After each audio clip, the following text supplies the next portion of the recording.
Okay, the topic, African Leaders Tête, Navigating Entity Design and Prioritization for Systemic Outcomes, was first of all an inspiration that I got while taking a long drive from inside in Fontainebleau, heading to Paris, going through the French countryside. And I noticed the similarities with Africa. The second part is that tête-à-tête is a French phrase for one-on-one discussion. Africa, looking back, we've always had the oral tradition of folklore, stories and discussions in the open spaces. So tête-à-tête is a one-on-one discussion.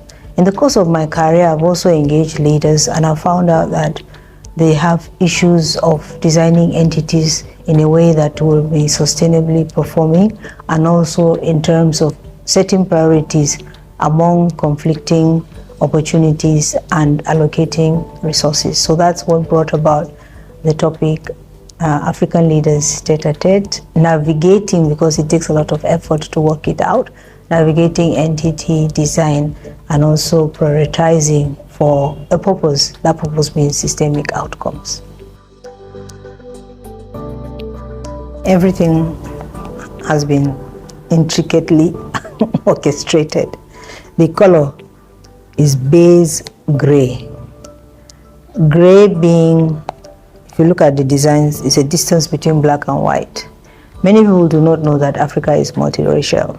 So hopefully this takes us to that space. Then another thing is that gray symbolizes conservatism, richness, and mystery. Many people refer to Africa as the dark continent. It's mysterious to some people, they would like to know. Then if you look at the alphabets of the topic of the book, the main theme, African Leaders Tête-à-tête is written in blood red. Blood red symbolizing sacrifice. We know about the Africa's sacrifice in the transatlantic slave trade and trans-Saharan slave trade, the various wars and bloodsheds. Red also symbolizes passion, danger, religious fervor. Africans are very passionate people, and we also have royalty, they call it red blood, as in terms of all these kingdoms in Africa, which were victims. Some of them were partners and some of them were victims of the slave trade. So that's what the color and the alphabet's theme symbolizes. Then there is the pendulum, which is dramatic pendulum. After the Newton's theory of motion, you will see that the three pendulum on the left-hand side, they are silver. The book has been designed to talk to leaders at three levels of leadership: individual leaders, corporate leaders, and jurisdictional leaders. And then the book has been designed as a discussion with the author, with leaders at these levels. So the right pendulum is the author, reflecting the concepts in the book. That's why it's reflecting the color red and knocking on the three spheres of leadership. And the last section of the book is in line with this, titled The Momentum, which has to do with action. Africans, we talk a lot, we get very little done. So this is to move us into action by the theories that have been so presented. So whether it be the logo, whether it be the words, whether it be the diagram, it's all linked to what the book is talking about. Leveraging on the words of Ambassador Mbeni Sefiwe, who graciously wrote the foreword, he said the African Leaders Tête-à-tête is more than a book. It is a manual for leaders who want to play their part in Africa's transformation to the Africa we want, whether at the individual level, at the organizational level, or at the jurisdictional level.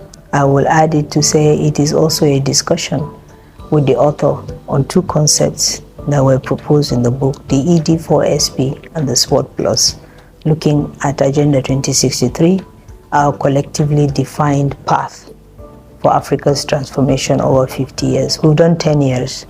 We've had some wins, we've had some losses. The next 40 years, how is it going to be? So the book is our own individual contributions to that journey at multiple levels as leaders of Africa. African leaders, leaders in diaspora, African diaspora across the world, African leaders within Africa, leaders of institutions, corporates, organizations, and governments in Africa, and also leaders of organizations that are foreign but operating in Africa, or having partnerships with organizations in Africa, and also for students and faculty of institutions of learning that are developing Africa's future leaders, so that they will have this grasp of the concepts. It's all about the Africa we want, a futuristic Africa, but not negating the past and looking at the present. There's so much one can learn about a country, about people, by driving into a city, whether by road, by train, or by bus. And I have had the privilege of traveling around Africa. I've been to like 1/3 of the countries in Africa, and I've gone to some countries in Middle East, America, in Asia, and also some parts of Europe. And I always love to travel along the roads, take the train, have stops at the stations, talk to people, exercise. There's so much one can learn observing people. Another aspect of my learning to get this book is from the various sessions I've had the privilege of serving in executive capacity, non-executive capacity, and playing advisory roles to organizations and working with people. I've served as a jurist on various panels, and I've also served on boards and on think tanks. I've found out conversations that you have with people off the timetable outside during breaks, asking questions, relating in a very non-confrontational manner. Peer-to-peer conversations can be truly, truly inspiring and insightful.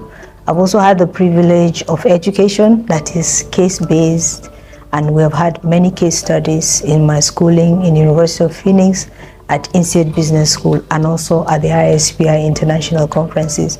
That gives us opportunity to engage and relate with people who are leaders of those entities and major consultants that serve these big major corporates and governments. Given that Africa is so richly endowed naturally in terms of natural resources and human capacity, it will be profoundly gratifying if in the next few years we could have some leaders reference the African leaders tête-à-tête as a source of an inspiration that they got for an initiative that they introduced that's had a lot of impact on the people, the environment, and the governments.